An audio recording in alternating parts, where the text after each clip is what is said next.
Fearless, young and skinny with a bent rig full of fentanyl. Never thought I'd see the day I'm penning this confessional. Driving back from Baltimore, passing intersections full of corner boys and broken souls dragged in by the deadly pull. Born a shy and introspective artistic child of prolific writers, diagnosed on spectrum autistic.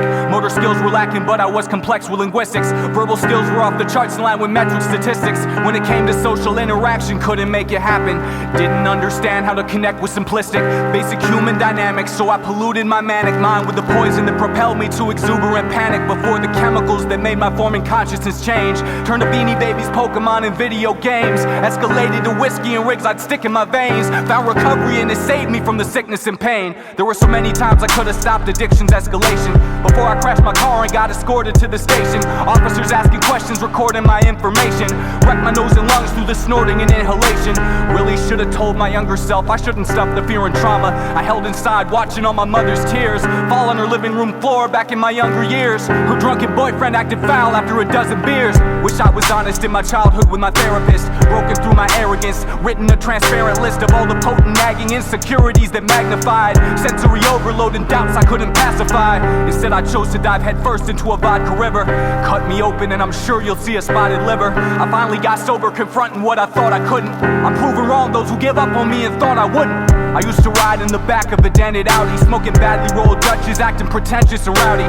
Passing water bottles full of vodka flavored whipped cream. Drank until I passed out, woke up in a sick dream. Skipping all my classes, total whips and car crashes. Damaged brain reactions, DUI infractions. Friends went off to college, progressing while I regressed. I drank to hide the fact that I was desperate and depressed. I drive across the country forging college fund checks, fronting like I made it hustling cause I wanted respect. It was a slow and downward spiral and it started out at first with me lying to my mother, stealing 20s out her purse. Stepped it up to Roxy's, heroin and fentanyl. Part of me wants to erase it and forget it all, but as a person in recovery I'm obligated to speak the truth on the damage and pain that I created. I can't forget the look inside my mother's crying eyes. She found a rig and spoon in my room and I tried to lie. She watched me struggle but she never lost her love for me. When I hit my bottom she was early in recovery. She sent me off to treatment centers but I wasn't ready. Through the door was the furthest my mother's love could get me. I would tell her I was done but relapse in a week, lying through my teeth with every movement that my lips would speak.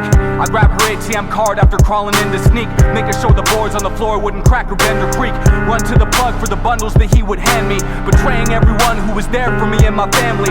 Nowadays I'm there for my mother and see her every day. 7 years sober, atoning for my regretful ways, showing up and reimbursing every single debt to pay. Grateful that we're both sober and that's the way I hope to stay. I stayed the course in recovery for the friends I lost. The toll it took on their families is such a heavy cost. As a father of 2 boys, I can't imagine when the call comes in what it's like to hear they ain't coming back again.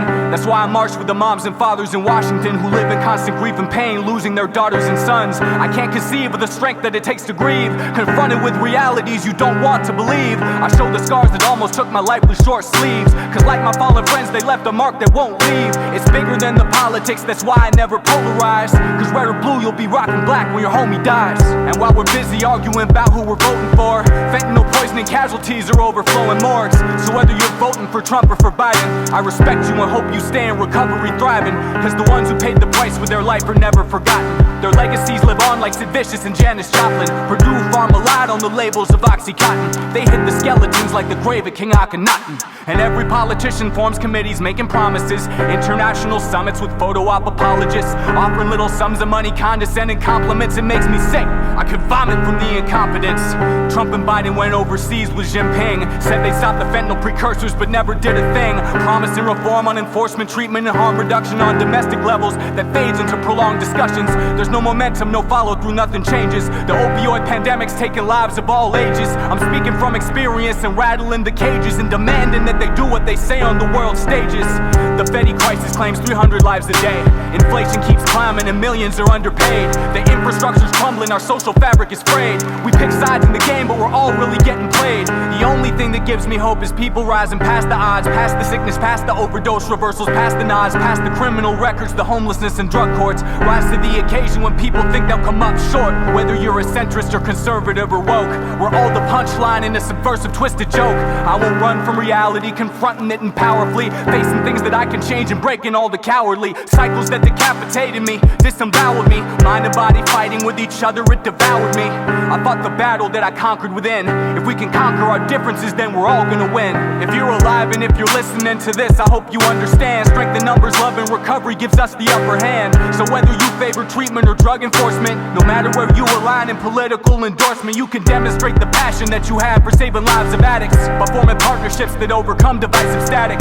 We all got differences in views and ideology, but even if we don't agree on legislative policy, the steps that we can take to rescue those trapped in addiction separates the truth from fiction and rhetorical symbology. If you own a business that hires folks with convictions who are in recovery, you're a hero, I mean that honestly. And if you put your trust in border intervention to restrict the flow of fentanyl or in overdose prevention, manifesting kindness locally through your intentions and your actions does more than a vote in an election. So I had to change myself before I changed the world around me. Recovery helped me live within the moment and it grounds me. Waking up and playing with my son before I start my day gives me a better feeling than the Fetty blues and bars and yay. To any sober parent struggling to make ends meet, stressing over bills, living in a panic frenzy, I just hope you know your kids are lucky that you're in their life, and I support the quest for your tribe. Word to Tip and Fight.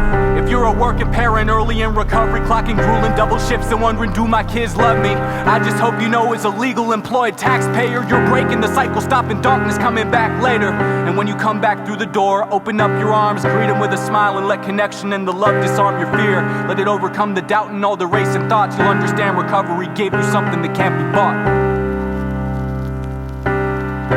Recovery gave me something that can't be bought. My recovery gave me something that can't be bought.